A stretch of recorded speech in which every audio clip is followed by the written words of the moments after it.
Hey guys, new video na naman tayo. Palamig na palamig. It's fall season. Technically, October. Start ng fall season.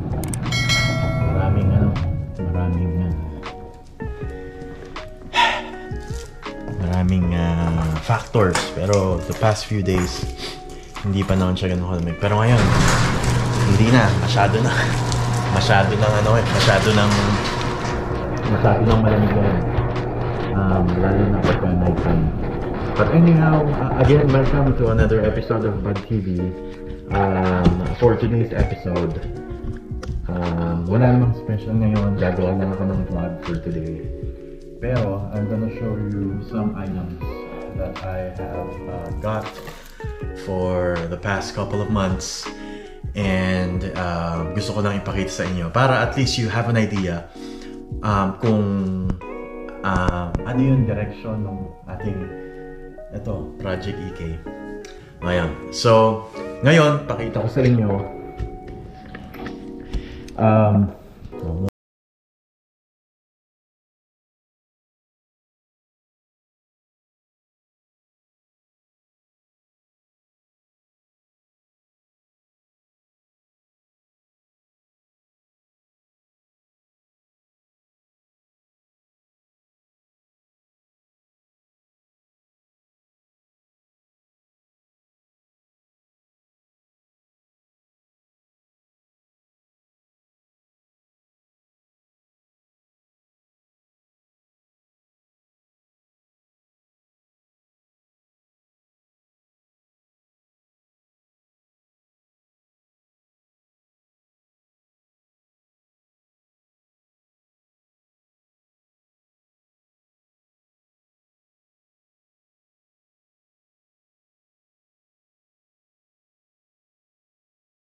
D16 engines, but was able to work some magic, and nakakuha tayo ng brand new straight from DC Sports. So shout out to DC Sports and to Redline Racing.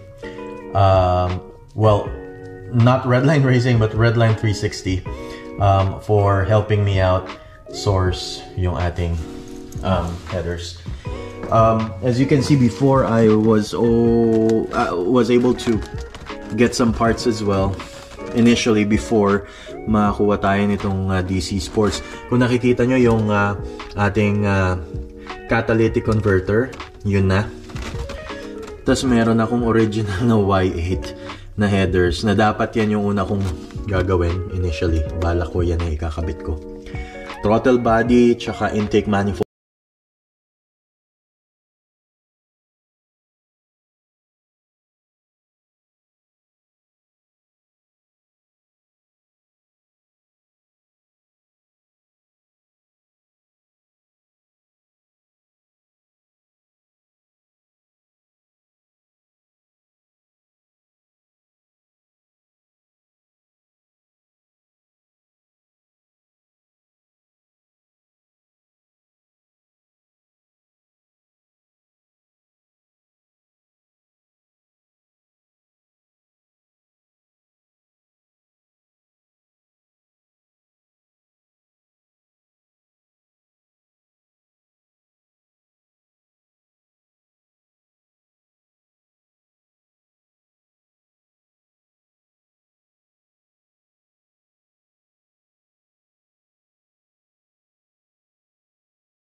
pressure car.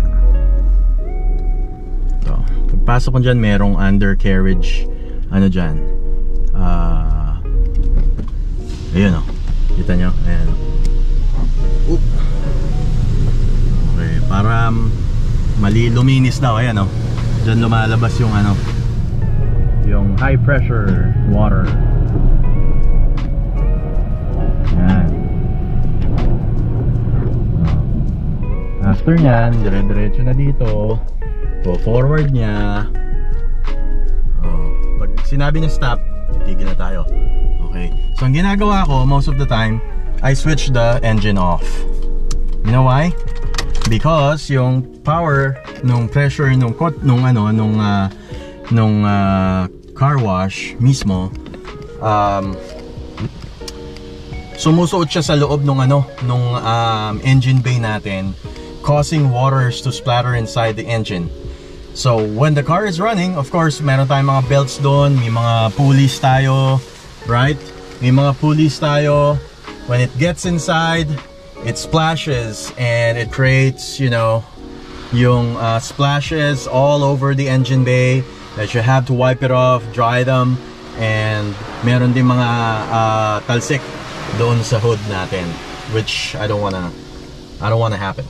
So that's the reason why we switch the engine off whenever you're getting your car washed sa ganitong automated car wash.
Engine bay, pinunasan ko rin siya, dinaanan ko rin siya kasi may mga talsik siya all over.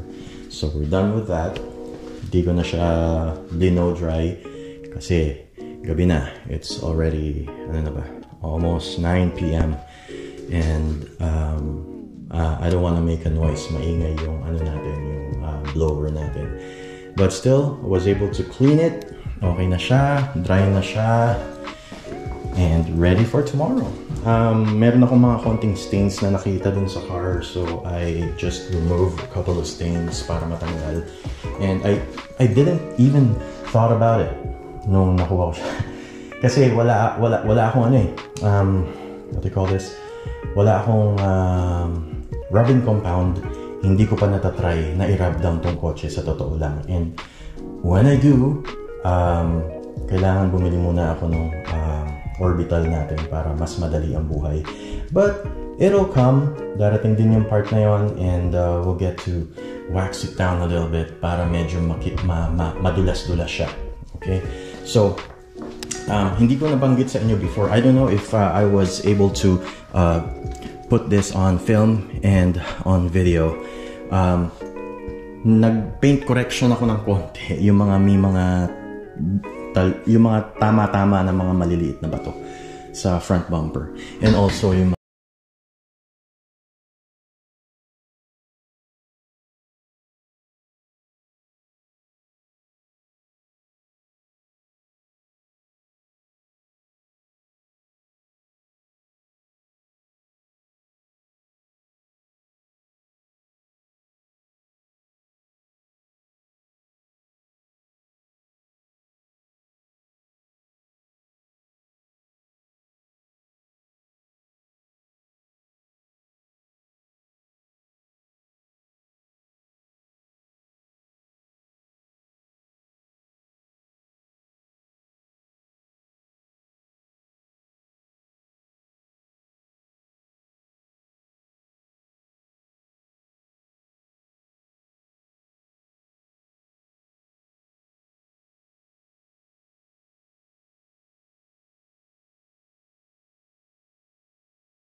and I hope you guys would keep on supporting the channel. We are doing yung car feature videos once again. Like tomorrow, sabi ko nga, mag-film kami and i-walk around natin yung kotse ni Boss Lawrence. So shout out sa'yo, Boss Lawrence. I'll see you tomorrow. Maraming salamat. And then shout out din pala sa mga kaibigan natin. Kay Paolo ng 240 TV, ayun, lagi niya akong sinashoutout sa channel niya.